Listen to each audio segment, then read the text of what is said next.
नमस्कार, सुस्वागतम। जी हाँ, हम बीएन आप लोगों के लिए कुछ खास खबरें। खालिस्तानी गुरुपंथ बंत सिंह पन्नू अब आंदोलन कर रहे किसानों को उकसाता हुआ नजर आ रहा है। खबर है कि रविवार को सरकार का साथ वार्ता से पहले उसने एक वीडियो जारी करके किसानों को हथियार मुहैया कराने का भी पेशकश की थी। हालांकि इसे लेकर पुलिस की तरफ से आधिकारिक तौर पर कुछ नहीं कहा गया है। फिलहाल किसानों ने सरकार की तरफ से एमएसपी यानी न्यूनतम समर्थन मूल्य पर मिले प्रस्ताव पर चर्चा करने की बात कही है।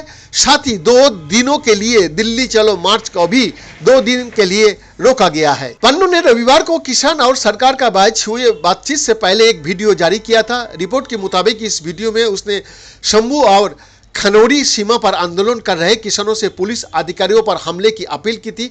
साथ ही उसने कहा था कि इस हमले के लिए हथियार करतारपुर सीमा पर उपलब्ध कराया जाएगा। रिपोर्ट के मुताबिक पन्नू का कहना था, भारतीयों गोलियां से लड़ने के लिए खुद हथियार उठा ले। पाकिस्तान के पास करतारपुर सीमा पर हथियार उपलब्ध है। रिपोर्ट में शीर्ष खुफिया सूत्रों के हवाले से कहा जा रहा है कि ये किसानों को उकसाने की कोशिश थी। आधिकारिक सूत्रों ने कहा, किसान अपने अधिकारों को तहत विरोध कर रहा है। कोई भी किसान एसएफजी की बात नहीं सुनेगा। केंद्र सरकार किसानों की परेशानियां सुलझाने के लिए प्रतिबद्ध है और भारतीय होकर सबके साथ बातचीत भी सरकार जारी रखा है। पंजाब, हरियाणा और उत्तर प्रदेश की अलग अलग हिस्सों के किसान दिल्ली की ओर कूच की कोशिश कर रहा है। फिलहाल किसान शंभू और खनौरी सीमा पर डटे हुए हैं। हालांकि हाल ही में किसानों ने कहा है कि सरकार की तरफ से मिली प्रस्तावों पर 2 दिनों में विचार किया जाएगा और इसके बाद कोई फैसला लिया जाएगा।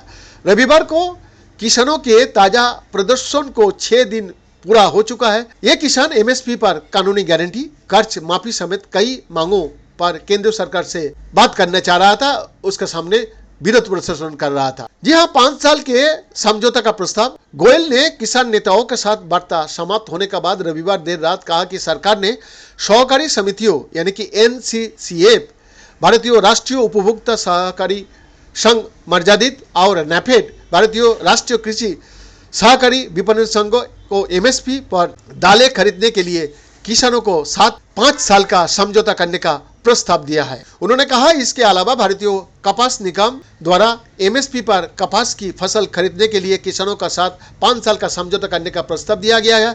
गोयल ने बताया कि किसान नेता सरकार को प्रस्ताव पर अपने निर्णय के बारे में सोमवार तक सूचित करेंगे। गोयल ने बैठक समाप्त होने के बाद कहा कि किसानों के साथ वार्ता सद्भावपूर्ण माहौल में हुआ। उन्होंने कहा, हमने सहकारी समितियों एनसीसीएफ और नैफेड को एमएसपी पर दालें खरीदने के लिए किसानों का साथ 5 साल का समझौता करने का प्रस्ताव दिया है। गोयल ने कहा, हमने प्रस्ताव दिया है कि भारतीय कपास निगम एमएसपी पर कपास की फसल खरीदने के लिए किसानों के साथ 5 साल का समझौता करेगा। बीएन का रिपोर्ट।